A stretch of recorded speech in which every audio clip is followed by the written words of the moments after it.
Hello everyone, and welcome to day 5 of FNaF Week. If you haven't seen the other 4 videos I've done so far, go and watch those. I will leave a link in the playlist in the description below. So without further ado, let's get right into the video. So for today, if you have not read the thumbnail or the title of the video, we are ranking every Five Nights at Freddy's game now.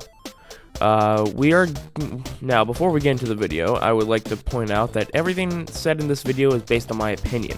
If you dislike a FNaF game that I like, that's okay.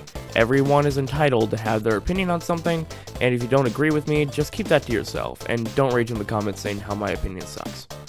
One other thing before we get into the tier list, I would like to go over each tier. So first we have Picture Perfect, which basically means that these games are the best, I love playing them, and I don't have anything negative to say. Great means these games are alright, I'll play them, just not frequently. I'm not a fan means I'd rather not play them. I'd rather watch paint dry means these games really suck and shouldn't have been made in the first place. And finally, FNaF AR, which is self-explanatory. So, enough wasting time, let's get into the tier list. First we have the original Five Nights at Freddy's. Personally, I think the game aged pretty well, especially for a game reaching its 10-year mark. Nothing is more nostalgic than first-person view of the office, not knowing when you could possibly die. Though, the only thing I do have to say is the game has a lot of competition when it comes to overall atmosphere against its predecessors.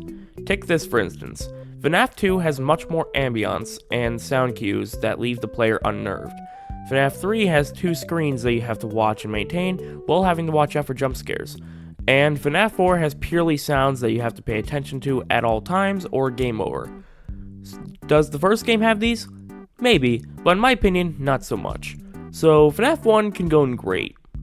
FNaF 2, this game is my favorite in the original 4. It introduced so many new characters and much more difficult mechanics that you had to learn, and the gameplay itself is enough to give Queso a good time.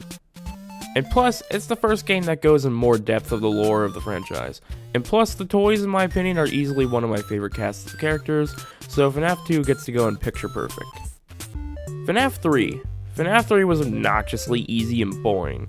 The fact that nothing happened on the first night, and after that all we had to do was worry about one antagonist instead of 4 or 11, and I was able to beat the game easily. Even though the game has a ton of lore in it, it's no excuse as to why the game was so underwhelmingly boring. So FNaF 3 will go in, I'd rather watch paint dry.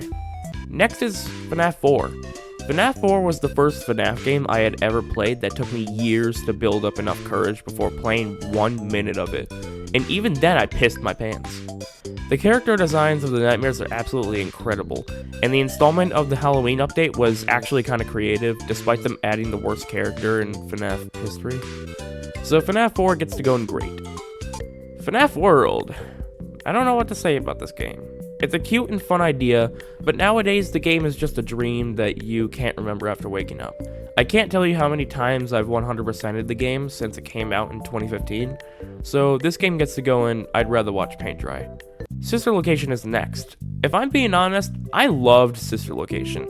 It was the first FNaF game that we had gotten that doesn't restrict the player to one position. The game was more of a quest game. You had to complete tasks before ending the night, and each task was different and non-repetitive, with different difficulties and challenges. And plus, the fun times are just the best character designs, I do have to say. So Sister Location gets to go in Picture Perfect.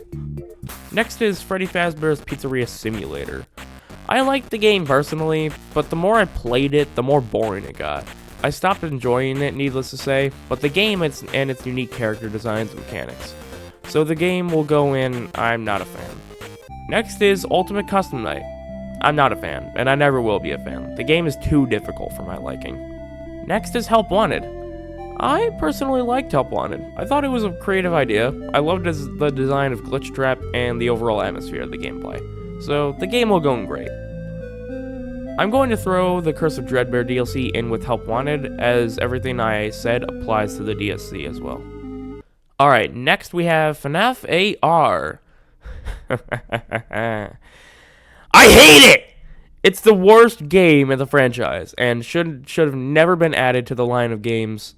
I rest my case. Okay, next is Security Breach.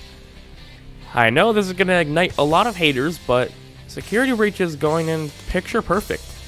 I love all of the references, designs, the mechanics, and overall gameplay. Sure, it may not have been a scary game, but I do love the game either way. Okay, next is the Ruin DLC. This is also going in picture perfect, which needs no explanation. Just like Security Breach, the Ruin DLC was the best installation at the time of its release since Help Wanted, in my opinion. The Ruin DLC is scary, its designs are legendary, the mechanics and all are just great. Alright, last but not least, we have Help Wanted 2.